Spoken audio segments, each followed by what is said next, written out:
Et donc il y aura deux intervenants, une intervenante qui va me rejoindre sur scène et puis que je vais vous présenter, et un autre intervenant en visioconférence. Du coup, il faut attendre peut-être qu'il se connecte. Bon.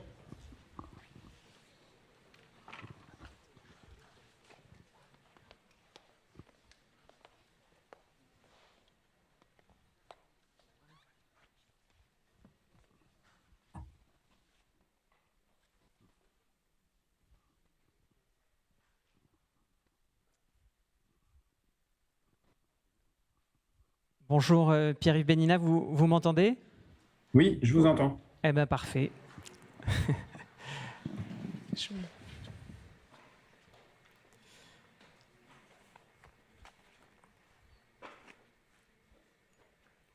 Alors, depuis le début de cette journée, on a évoqué un certain nombre de leviers pour évoluer vers de nouveaux modèles de développement économique sobre en ressources foncières. On vient d'explorer un certain nombre d'outils pour rendre ces nouveaux modèles viables en questionnant le prix de ce foncier économique, en essayant de maîtriser le prix. Il y a un autre enjeu qui reste à aborder, c'est celui du temps.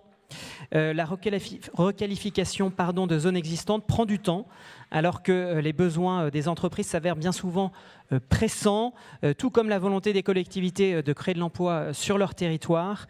Donc, comment aborder et gérer le foncier économique pour arriver à concilier ces temporalités différentes? C'est la question à laquelle on va tenter de répondre avec vous, Carole Bogart. Vous êtes directrice de l'agence d'urbanisme de l'Artois. Bonjour. Bonjour. Et avec vous, du coup, Pierre-Yves Benina, vous êtes développeur économique à Grenoble-Alpes Métropole. Bonjour. Bonjour, bienvenue parmi nous. Tout a l'air de fonctionner d'un point de vue technique, donc c'est parfait. Carole Bogart, votre mission, c'est d'apporter, on en a beaucoup parlé depuis le début de cette journée, une connaissance territoriale dans tous les domaines qui concourent à l'aménagement, démographie, économie, sociale, santé, environnement, mobilité, sur un périmètre d'intervention étendu sur 323 communes du Pas-de-Calais, qui compte plus de 700 000 habitants. À la demande des 3 présidents des agglomérations concernées par ce territoire, vous avez réalisé un état des lieux de l'occupation du foncier économique.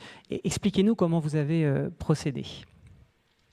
Alors effectivement, on a pris à peu près 2 ans et demi. On a dressé un inventaire exhaustif de la disponibilité foncière ou de l'occupation foncière sur le plan économique, de l'ensemble des zones d'activité de compétences communautaires, mais également en élargissant la focale à l'ensemble du foncier occupé par de l'activité économique sur ces trois territoires.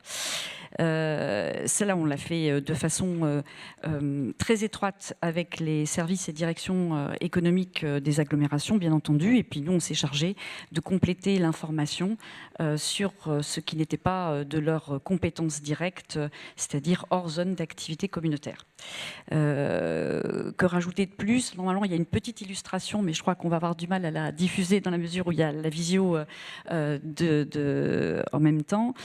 C'était pour illustrer un petit peu ce à quoi on avait abouti avec la création de cet outil, puisqu'on a créé un outil interactif avec les 3 agglomérations pour exploiter ces informations collectées. Alors l'objectif, évidemment, c'était d'élargir un peu la connaissance, de l'actualiser, la rafraîchir quasiment quotidiennement, puisque c'est un travail collaboratif en commun mené avec les agglomérations qui, au quotidien, en fonction des contacts prospects, modifications qu'ils connaissent sur leur zone d'activité, leur permet d'accéder directement à cet outil interactif et de modifier toute une série d'informations qu'on a collectées. Donc ça va évidemment de la caractérisation de la disponibilité foncière et de sa possibilité d'être mise sur le marché, d'une part. Ça peut être aussi tous les critères d'accessibilité, d'indications techniques qui sont importantes à connaître pour les prospects, les réglementations, le type d'établissement installé, toutes ces caractéristiques, la nature de leurs activités, la santé financière aussi, puisqu'on a essayé de croiser d'autres informations et d'autres données, et tout ça est collecté et donné et visualisé à l'unité à l'unité cadastrale ou de référence foncière de l'établissement. Ce qui permet de faire un lien entre le foncier et les politiques et stratégies de développement économique sur le territoire.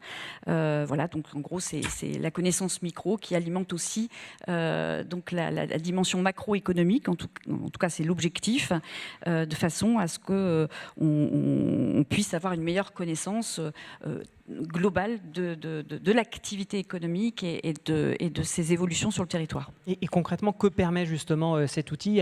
À quoi peut servir toute cette connaissance? Alors, pour l'instant, il y a deux niveaux d'usage, on va dire. L'usage quotidien qu'en font les agglomérations dans leur contact et stratégie d'implantation, de contact avec des prospects. Et donc, ça leur permet de visualiser aussi et de vendre quelque part, enfin de donner à voir les capacités foncières et spécificités techniques qui s'imposent dans ce genre de relations et contacts pour implanter et aller jusqu'au bout d'une implantation. Et puis pour nous, surtout, ça nous permet, croisé avec des enjeux notamment de nature, d'activité, de filière, de pouvoir comment dire, à la fois bien comprendre les liens qu'il peut y avoir entre les entreprises ou entre les différents territoires. Ça nous permet aussi de repérer toutes les possibilités de recyclage foncier vacant, de foncier vacant à commercialiser, donc repérer et identifier les gisements en quelque sorte. Ça peut aussi permettre, puisqu'on croise d'autres informations de type nature et filière d'activité, à cibler peut-être les meilleures ou les bonnes activités au bon endroit pour éviter ou essayer d'éviter les concurrences entre collectivités qui existent quand même encore sur ces questions d'accueil, d'implantation d'entreprises. Et puis peut-être aussi demain de pouvoir booster ou inciter à la création de filières ou d'écosystèmes locaux qui seraient vertueux, puisque des entreprises se connaissant un peu mieux les territoires et le tissu économique sur lequel ils peuvent aussi s'appuyer en termes de liens, de sous-traitance, de co-traitance ou de projets partagés, pourraient aussi booster leur développement et donc ça peut inciter et à spécialiser en quelque sorte un petit peu les choses. On s'est d'ailleurs à cet égard rendu compte qu'on avait des territoires qui avaient des spécialités économiques et donc voir si ça peut répondre à des politiques et des stratégies publiques aidées ou accompagnées. Alors, on se pose la question de la gestion du temps dans cet échange. Est-ce qu'on peut dire que cette connaissance, justement, va servir à s'inscrire dans le temps long, d'éviter d'être dans des opérations, justement, one-shot, qui ne s'inscriraient pas dans une stratégie de long terme du territoire ? C'est là où après, effectivement, l'outil est là, mais l'outil ne fait pas tout. Et il faut qu'effectivement, un certain nombre d'autres prérequis se mettent en place pour que ça soit exploité dans cet esprit-là et dans cet objectif-là. Mais ça peut être effectivement le support d'échanges, d'arbitrage et de coordination de stratégies économiques sur le territoire. D'ailleurs, pour preuve, ces trois agglomérations réunies aujourd'hui au sein d'un pôle métropolitain, le pôle métropolitain de l'Artois, essayent ou tentent, à partir de plusieurs initiatives, de mieux coordonner leur action en termes de politique publique liée à l'accompagnement et au développement économique sur leur territoire, et pourquoi pas demain d'avoir des stratégies foncières plus adaptées en fonction des cibles ou des stratégies qu'ils auraient évoquées. On peut aussi imaginer que ça pourrait faciliter dans les relations ou dans les discussions avec l'établissement public foncier de référence, eh bien, ces arguments pouvant être démonstrateurs de manque de foncier par-ci ou d'activité par là puissent permettre de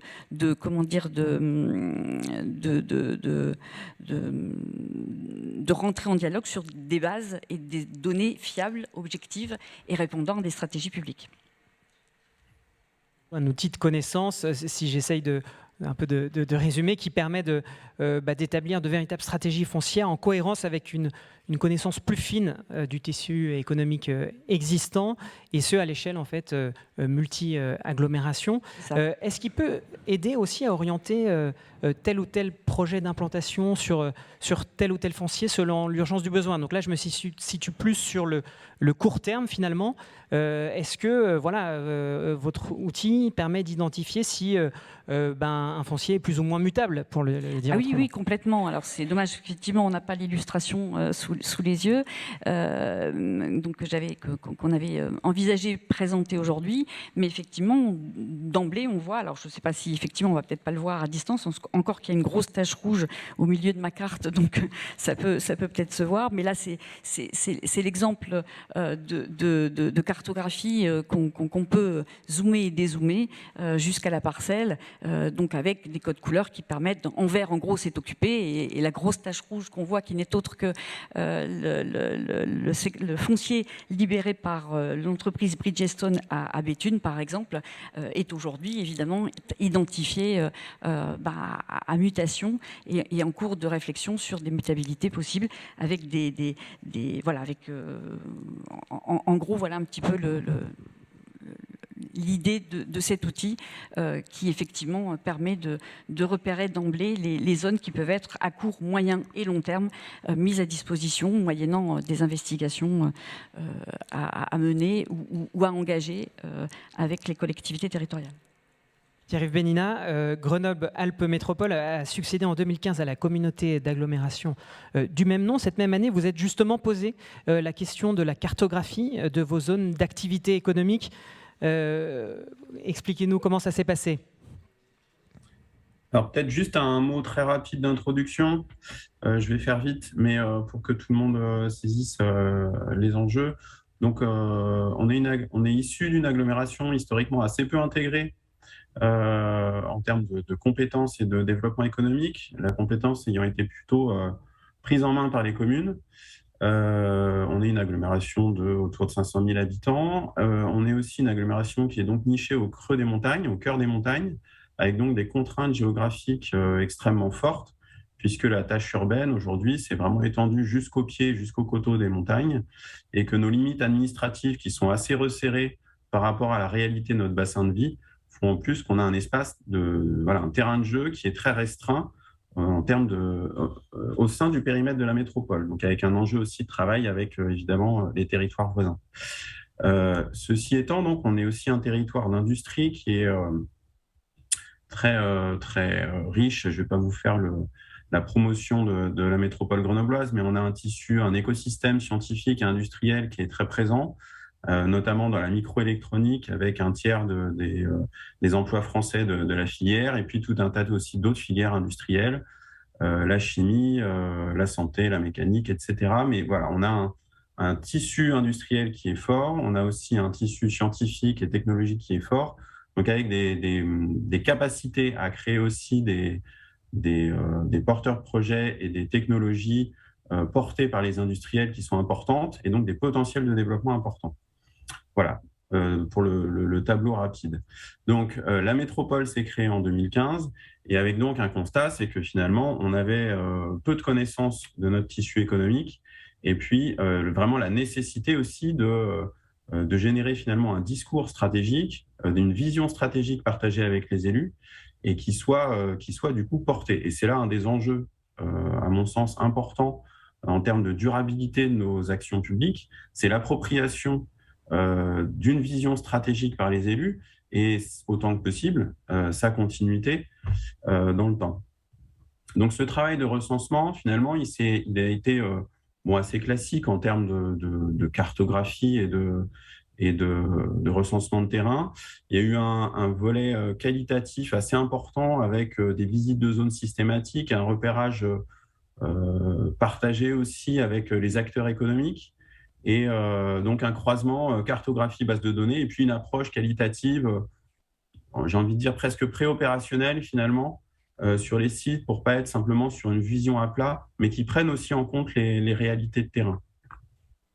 et avec également donc l'étude de l'occupation, l'étude de la densité et l'étude du tissu existant. Est-ce qu'on était plutôt sur des zones à caractère industriel, artisanal ou autre? Tout ça donc avec un objectif, c'est finalement de partager une vision stratégique.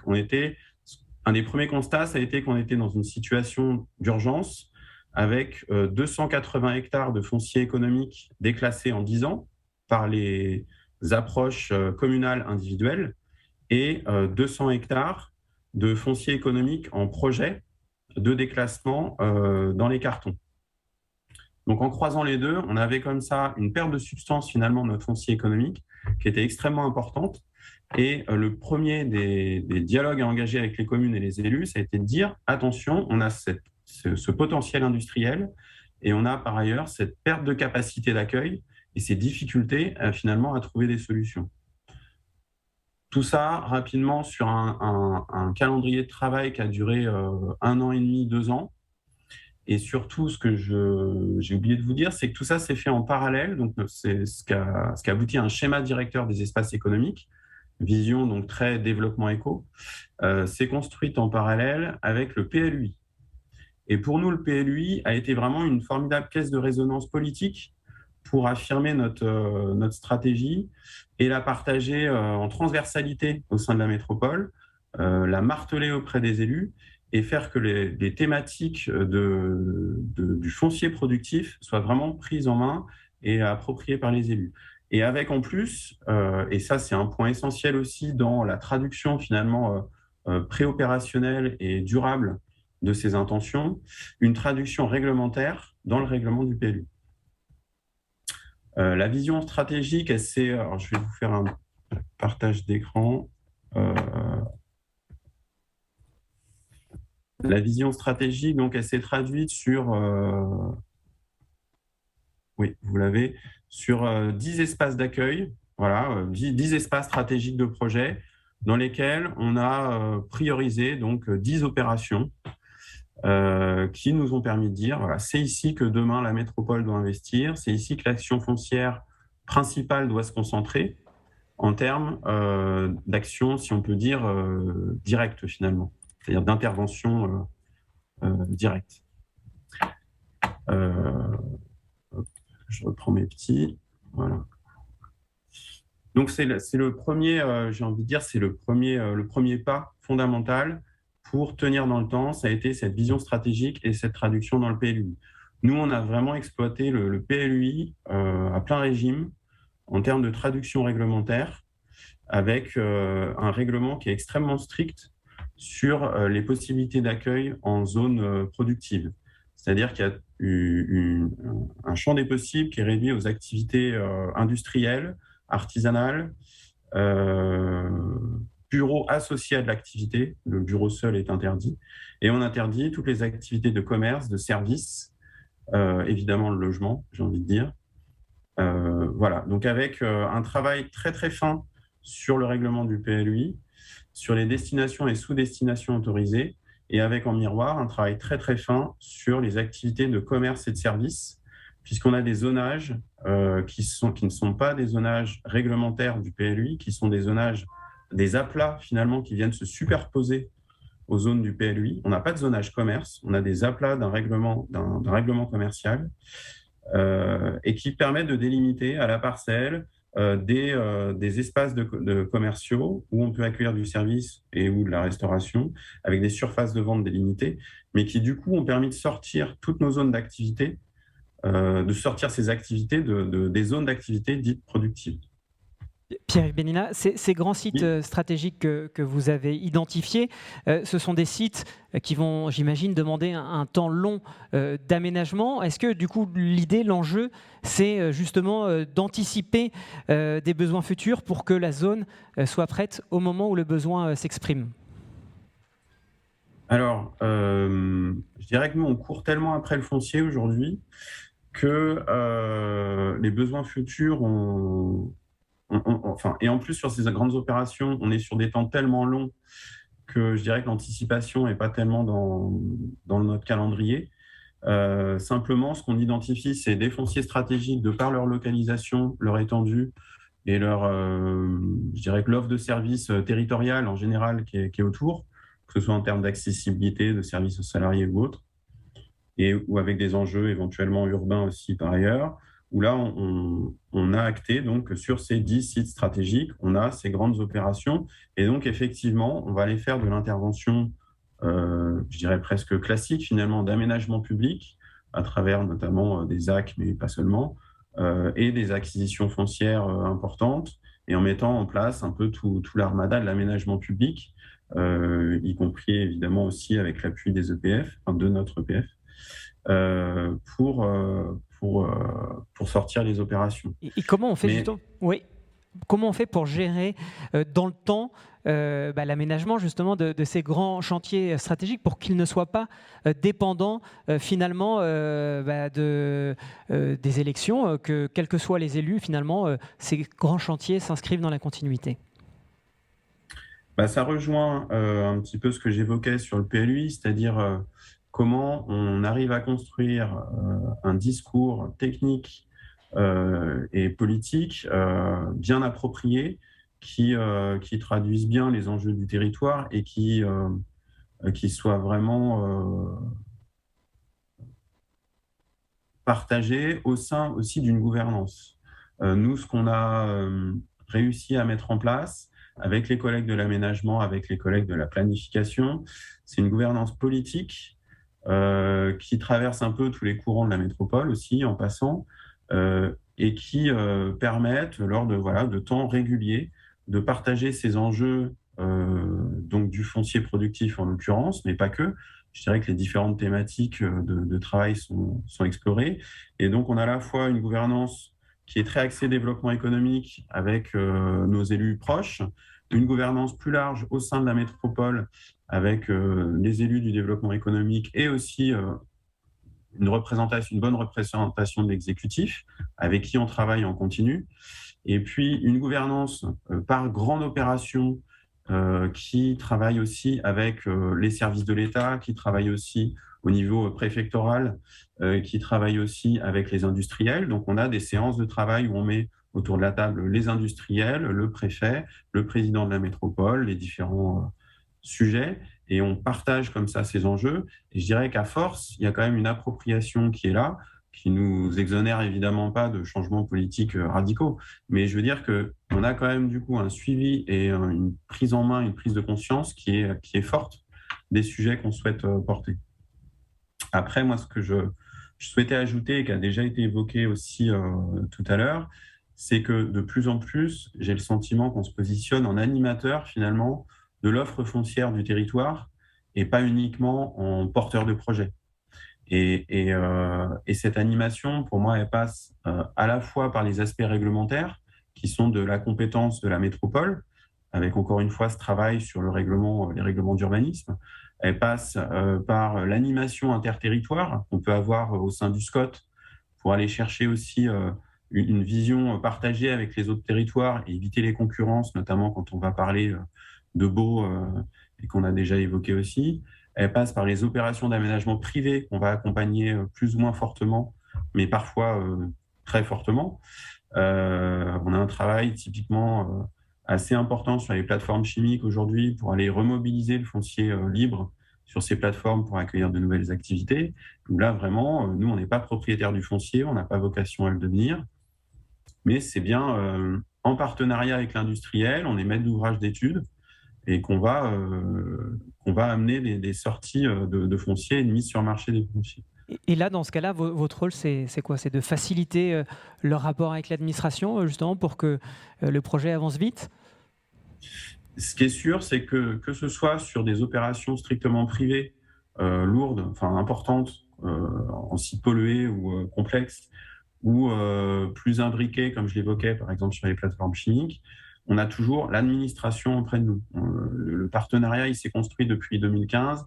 Et là, aujourd'hui, maintenant, on est sur des rythmes de travail au minimum bimensuels et ponctuellement avec le préfet et les directions concernées. Donc, ce partenariat-là, il nous permet vraiment aujourd'hui d'être à la fois entendu par les services concernés, Je parle beaucoup de l'État, mais pas que, hein, il y a évidemment d'autres partenaires.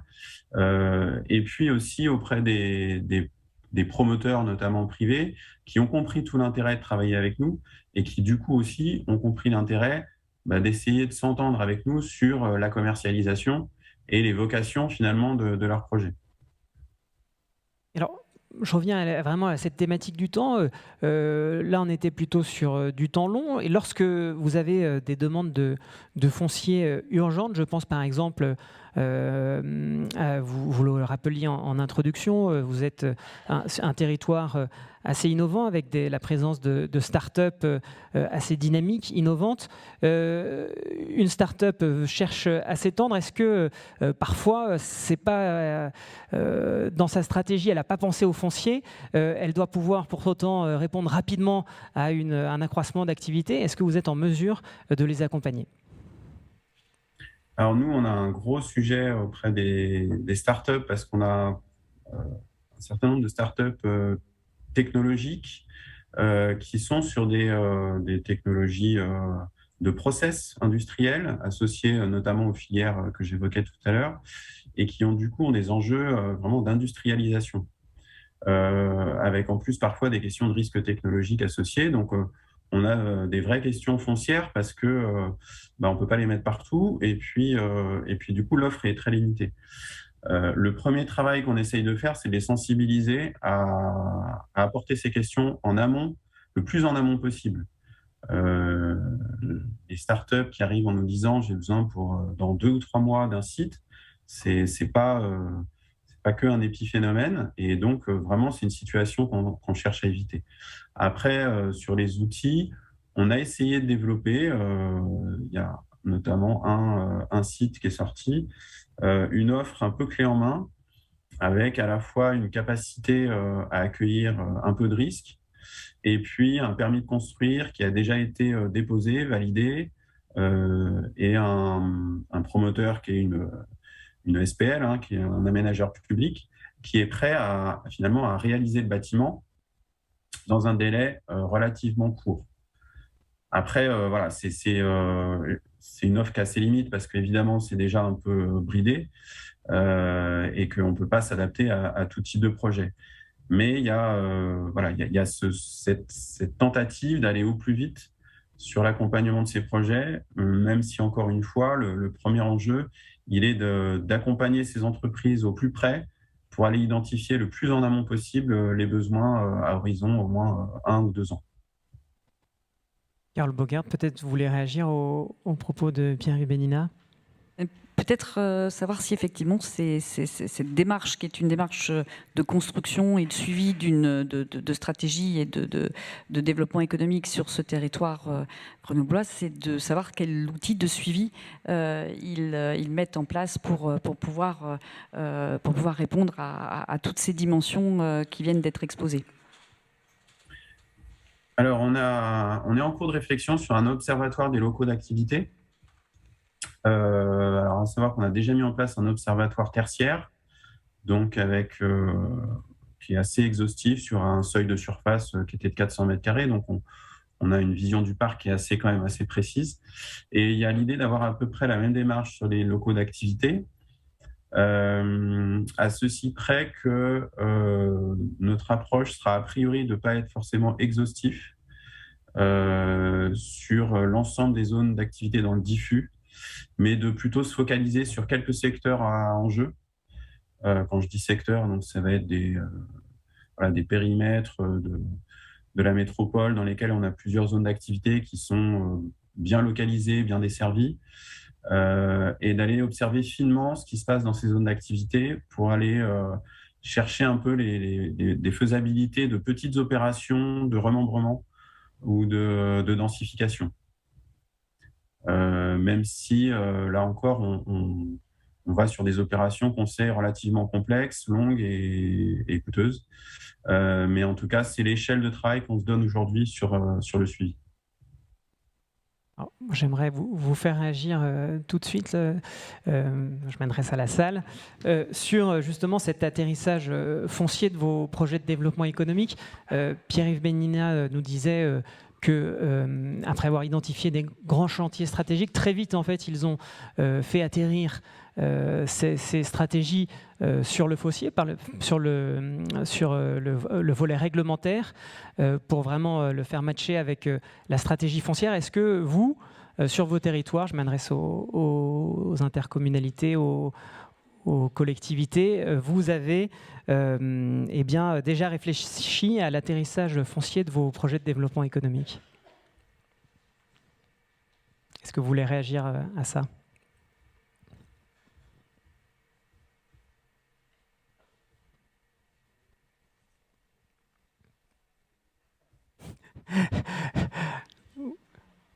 Ou peut-être, voilà, est-ce que vous avez planifié dans le temps? Est-ce que, et si ce n'est pas le cas, voilà, quels sont les points de blocage?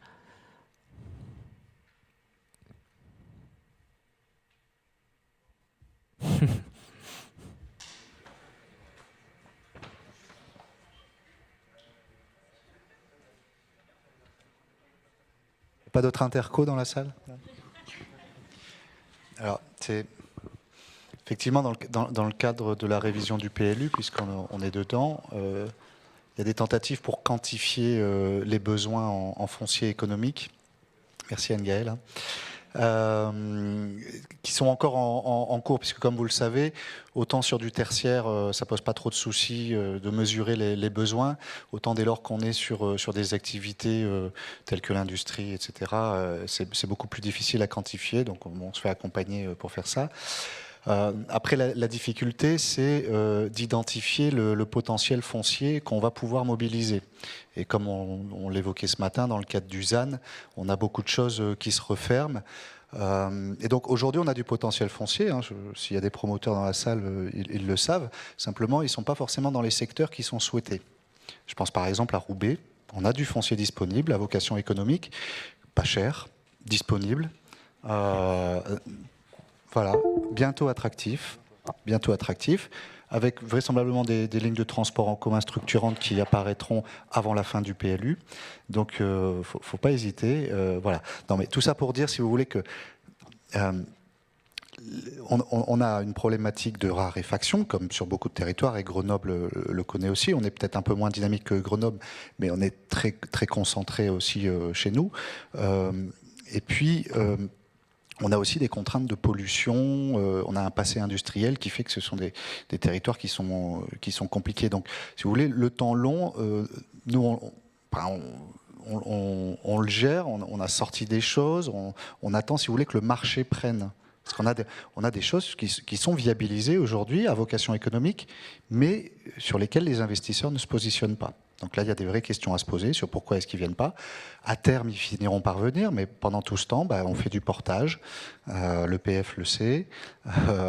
Voilà, des fois, ça dure plus longtemps que ce qui est prévu. On attend un petit peu le retournement économique sur les secteurs où on a des disponibilités.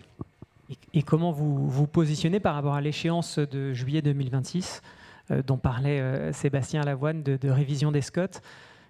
Nous, on a déjà inscrit dans le PLU la réduction de 50% de la consommation.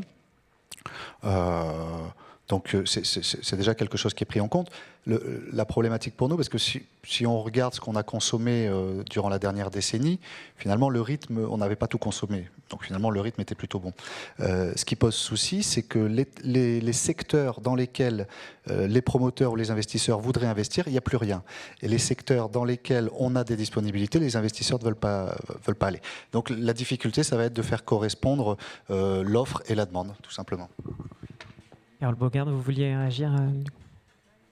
Non, pas particulièrement, mais c'est vrai qu'effectivement, c'est tout l'enjeu d'arriver à faire matcher un peu tous ces enjeux, à la fois de modération de la consommation foncière, de regarder ce qui peut potentiellement être récupéré sur des fonciers vacants et recyclés, et puis faire matcher effectivement ce qui est de l'ordre du marché et des besoins des entreprises qui veulent s'installer. Et que ça, c'est effectivement toute une série d'indicateurs et de batteries de données à analyser pour tenter d'y d'y apporter ou de repérer des réponses possibles efficaces sur les territoires. C'est tout l'enjeu des débats et des concertations et des échanges à mener, à l'instar de la démarche co-concertée et co-construite que Grenoble évoquait tout à l'heure. Alors, je crois qu'on a des promoteurs dans la salle, s'ils sont toujours là.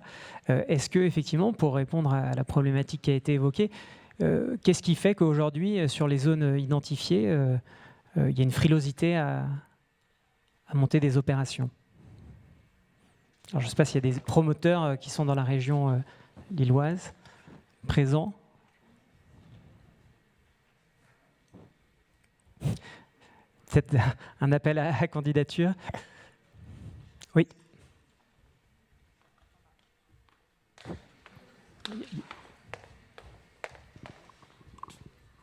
Oui, merci. Effectivement, monsieur de la métropole l'a très bien dit, c'est que la demande et l'offre ne correspondent pas nécessairement. Et là où on a une forte demande, on n'a pas d'offre. Je pense notamment à Lille, à tout ce qui est Rocade Nord-Ouest, où actuellement on a vraiment une forte demande de la clientèle. Mais à côté de ça, par exemple, on a pris le parti, notamment sur la Lénière, c'est qu'on a vu une raréfaction dans la métropole, et il faut aussi prendre le pari de se dire, du fait de la raréfaction, les entreprises avont aussi à un moment, dans un souci d'avoir des locaux neufs, d'avoir une implantation un petit peu plus lointaine de ce qui était prévu initialement, et d'aller sur des secteurs comme Roubaix et Wattrelos. Et on en vient dernièrement, et avec aussi un petit peu la crise sanitaire, c'est que des secteurs qui n'étaient pas recherchés nécessairement le deviennent aujourd'hui. Je pense à Wattrelos, où on a, j'ai pas peur de le dire, mais une forte appétence pour des clients et des investisseurs à venir sur des secteurs qui avaient un passé industriel lourd, où aujourd'hui il y a tout un quartier qui va se recréer. Ça prend du temps, mais à un moment, quand les projets vont sortir de terre et les gens vont se rendre compte qu'il y a un redynamisme, la mayonnaise va prendre, et c'est ce qui va se passer. Merci. Je m'adresse maintenant aux représentants de l'État. Est-ce qu'il y en a toujours? Il y en avait au début en tout cas. Oui. Alors, quand on entend justement un peu les contraintes, aussi les situations locales différentes, comment ça résonne chez vous? Est-ce que vous êtes prêt à accompagner finalement les collectivités locales dans cette démarche justement d'aller vers le ZAN, en adaptant peut-être, en facilitant aussi les démarches administratives? Comment vous voyez les choses?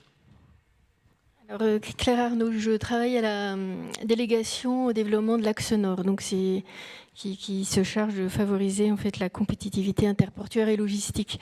Et avec les agences d'Urba, donc Carole Bogart est là, et vous avez vu une carte qui avait été présentée par Sébastien Lavoine, justement sur l'identification déjà du foncier économique bord à voie d'eau et voie ferrée principale, parce qu'on a peu parlé finalement. Un des objectifs de l'État, c'est quand même favoriser le report modal, entrer dans la transition écologique. Et donc, c'est de cibler prioritairement et d'arriver à dégager à l'échelle régionale les sites à enjeu,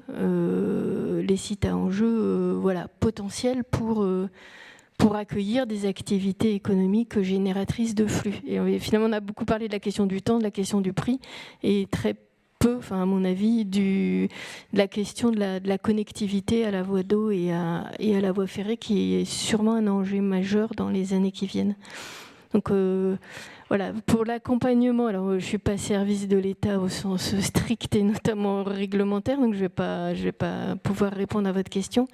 Mais en revanche, il y a une vraie volonté de pouvoir sensibiliser les collectivités à cette question de la réservation du foncier pour faire du développement économique favorisant le report modal. Donc c'est à ça qu'on travaille. Et la question des outils réglementaire, elle va être posée certainement aussi à titre expérimental pour voir qu'est-ce qui peut être fait. Et j'avais une question, moi, c'était sur le zéro artificialisation nette.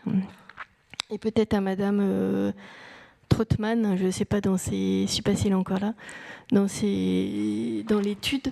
Voilà. Est-ce que on n'a pas posé l'échelle, moi c'est une question que je me pose, à quelle échelle ça s'applique? Est-ce que ça s'applique à l'échelle de la collectivité? Est-ce que ça s'applique à l'échelle de l'EPCI? Est-ce que ça s'applique à l'échelle d'un pôle métropolitain ou l'équivalent rural? Et plus large, parce que ça, à mon avis, là, il y a un vrai enjeu à pouvoir jouer sur, on fait du troc foncier, pour le dire simplement, pour concilier à la fois le développement économique et une gestion économe du foncier, cette sobriété foncière. Et j'ai l'impression que c'est une question qui est en suspens, mais peut-être que ça a été abordé, réfléchi dans le cadre justement des recherches. Laure Trottmann.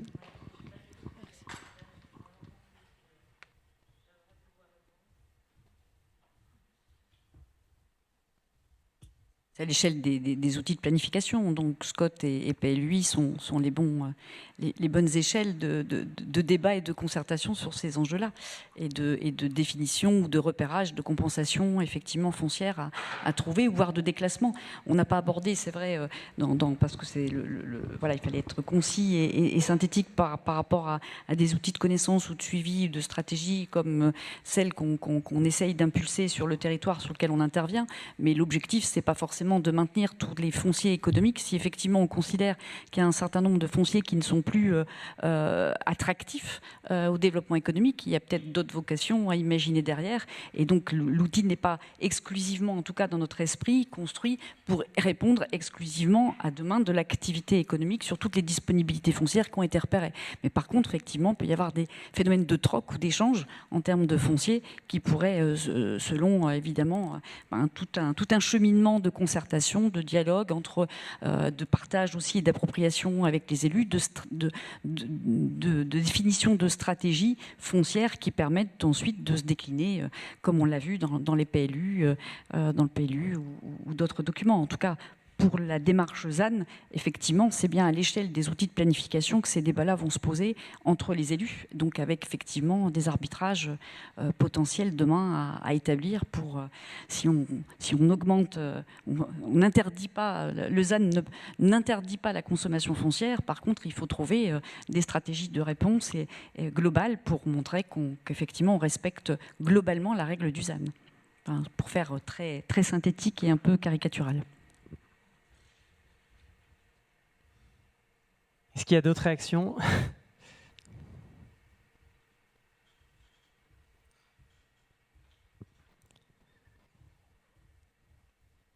Alors, je vais peut-être laisser la parole à Patricia Dubois, donc responsable du service stratégie et partenariat de l'EPF, pour conclure cette journée.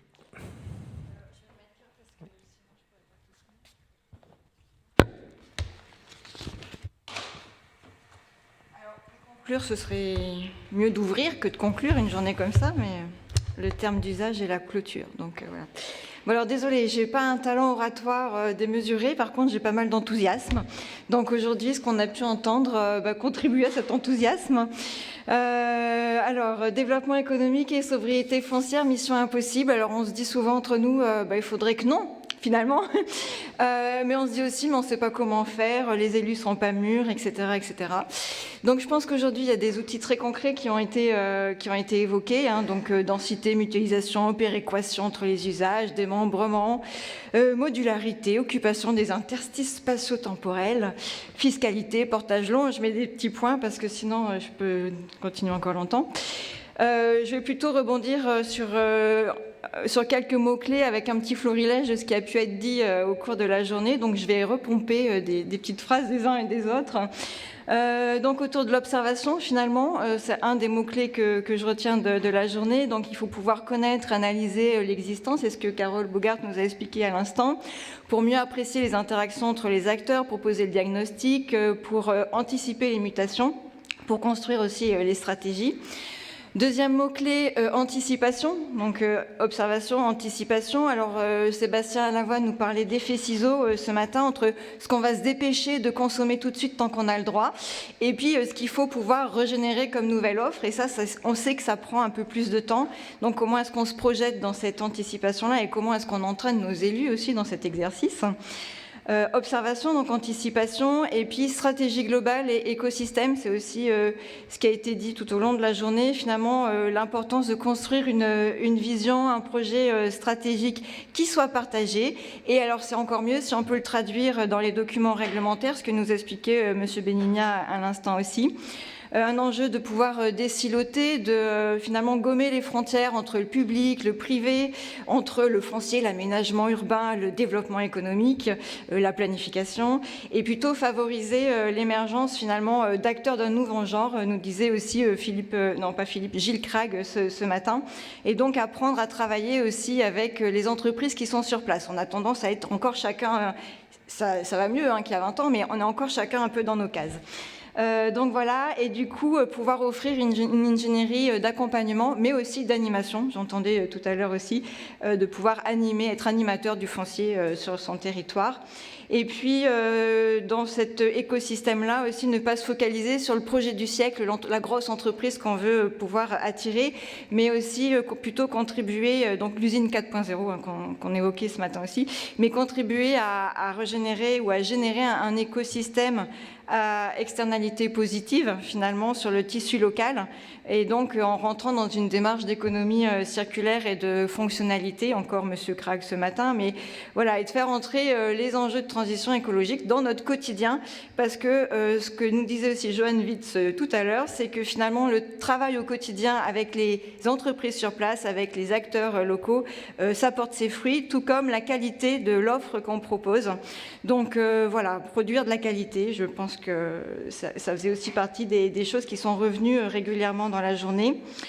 Et puis peut-être finir sur un petit constat qu'en France, on se plaint beaucoup de la réglementation et que tout change mais rien ne change. Je fais un petit clin d'œil à mon collègue. Voilà, et on tergiverse beaucoup autour de tout ça, mais finalement, M. Vincent Kiss nous a expliqué aussi que la réglementation, elle pouvait être précise, rigoureuse, que ce n'était pas un problème si finalement on la mettait en œuvre de manière simple et efficace.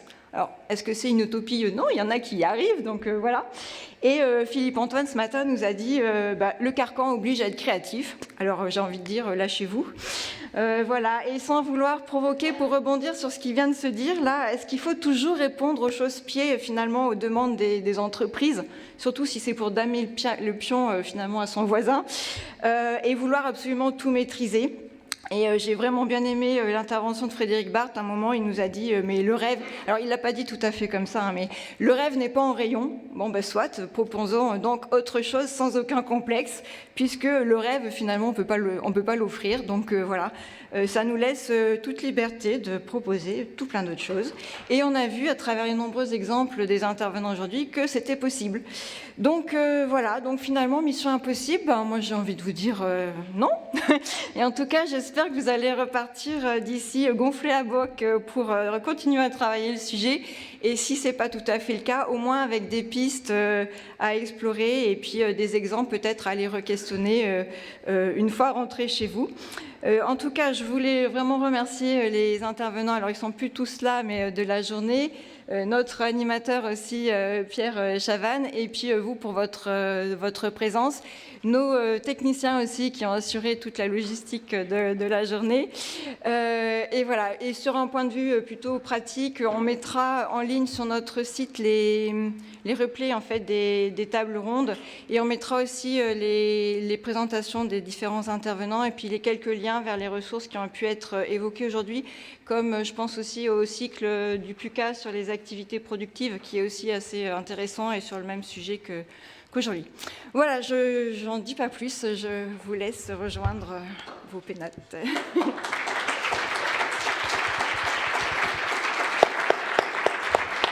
Alors, moi, je voulais juste m'excuser du coup auprès de Carole Bogaert et de Pierre-Yves Bénina, parce que je ne vous ai même pas remercié de vos interventions avant de donner la parole à Patricia Dubois. Donc, merci beaucoup Pierre-Yves Bénina, merci Carole Bogaert. Et puis moi, il ne me reste plus qu'à vous souhaiter bien de bon développement économique, vous l'aurez compris, sobre. Merci.